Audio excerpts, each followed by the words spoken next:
Well, good morning, good Sunday morning. Welcome to my channel. I want to just talk about the month of January 2020 on my channel. I'll be talking about balance, finding balance, and just living a balanced life. So today being Sunday, the first day of the week, a lot of people attend church on Sundays, but for me, I attend church when I go on Saturdays on the Sabbath. But for those who reset on Sundays for the rest of the week, it might look like a day like today for me. I was up 7 o'clock this morning. I usually don't get up at 7 o'clock on Sunday mornings. It's one of my days to just sleep in late. But I have some ambition and determination and motivation to get some things done for certain reasons that I don't normally have. So I was motivated to get up and get started. And so I'm going to talk in this video about 3 things. The last thing I'm going to save the conversation for is cleaning and cleaning methods and taking care of a house, and why your house should be regarded as first priority over how you perform at work, how your car looks. Well, your car could be considered part of your house, but things outside of your home. Why the home should be the priority, and why you should have integrity and really put that first. But first, I'm going to share with you one of my projects. So I'm going to share talking about cleaning and just be an example today of how to get started with cleaning and resetting your house for the week. I'm going to talk about a porosity hair test. So I'm going to wash my hair today, and then I'm going to show you just a little DIY. Okay, so let's get into the DIY. I'm not going to do it. I don't have a lot of time in this video, but I have a little board, a bulletin board here, and I am going to make this one of the items in my kitchen for a menu, especially when I have company over for dinner or something like that. So there is this chalkboard spray that you can use to make a regular board into a chalkboard. So that's just a short little easy project that I'm going to be trying to do today. Okay, and it's going to, hopefully I can find the stand for it, and you know, special occasions, either I can hang it on my wall and just write on it with chalk, or I can, if I want to get a little bit more fancy, put it on a stand in a certain room, and just like a restaurant type effect. Okay, so the second thing I'm going to be talking about is this hair porosity. So all last year, as I was doing my hair care journey, a different sort of journey, and I am natural, I never did a porosity test. So before you go out using a whole bunch of different products just because they sound good, you need to know if your hair is low porosity or high porosity.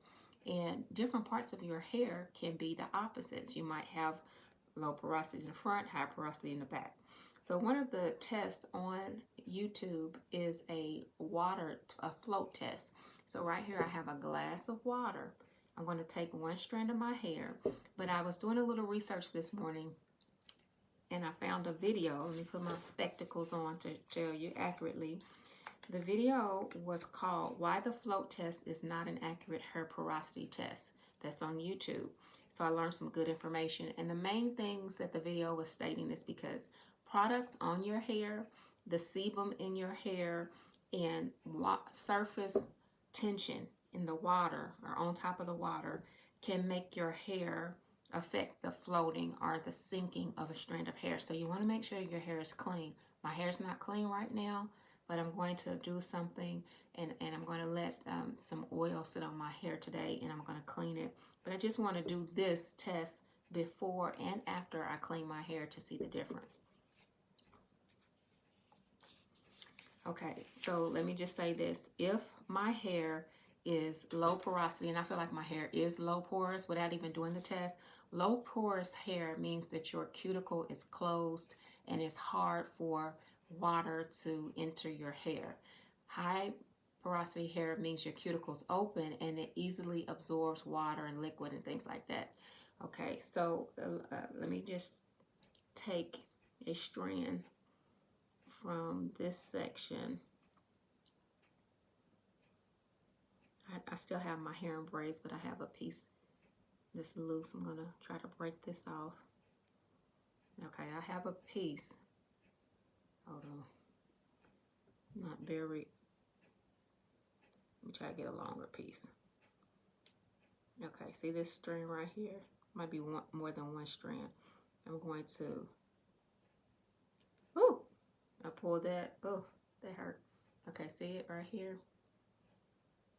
It's probably more than one strand. I'm going to put it in this water. I'm going to try to just get one strand because it might.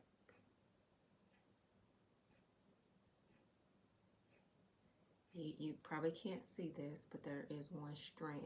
You put it against it. Did I lose it? Okay, I lost that one. Let me take, I pulled out a few strands, didn't I? Let me take this one right here. I'm going to put this in the water.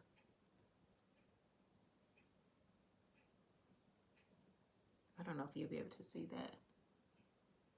Some of it is sticking out. Can you see that?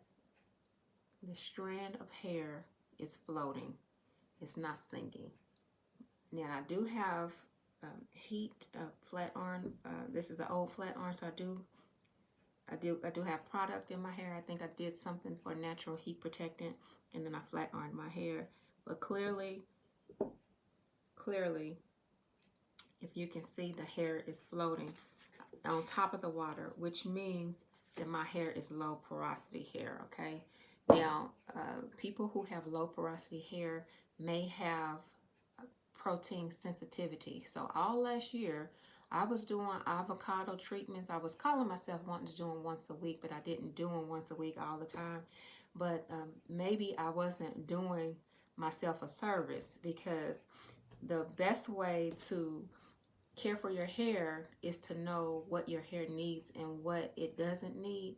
And one sign of low porosity hair is that your hair, if you have too much protein in it, it will be stiff.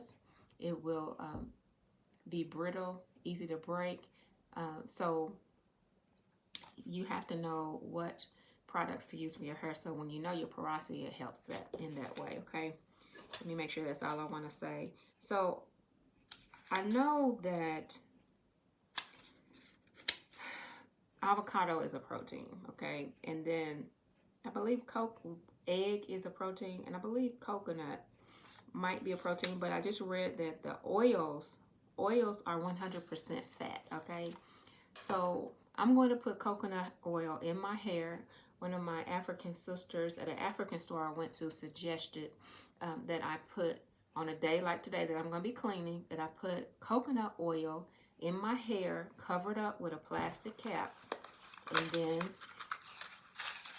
I'm going to wrap my hair in a scarf. And hopefully it won't be so much that it runs down my neck all day. I might have to put a towel around my neck. And she said, let it sit on your hair mostly all day, and then wash your hair. So that's what I'm going to be doing. But I also want to say that the black Jamaican castor oil has scientific, it has the benefit where it allows your hair strands to slide across each other. So black Jamaican black castor oil is a great oil to use for natural hair. And I ran out. I haven't been using it a lot. But also, you want to, if your hair is hard to keep moisture, then you want to make sure that when you clean and moisturize your hair, water is moisture, and sometimes it leaves your hair quickly. You want to, where's my time? Okay, you want to seal in the moisture, and I was not very good with that. I'm not really a fan of shea butter, even though it's probably the best for my hair. I just haven't been using it a lot, and I like the smell of mango butter better, so I can use mango butter instead of shea butter, and I prefer mango butter, excuse me. So I may be using that more this year to seal my hair. Like I said, I'm going to be wearing protective styles, but I'm going to go ahead now and apply this. And looks like my video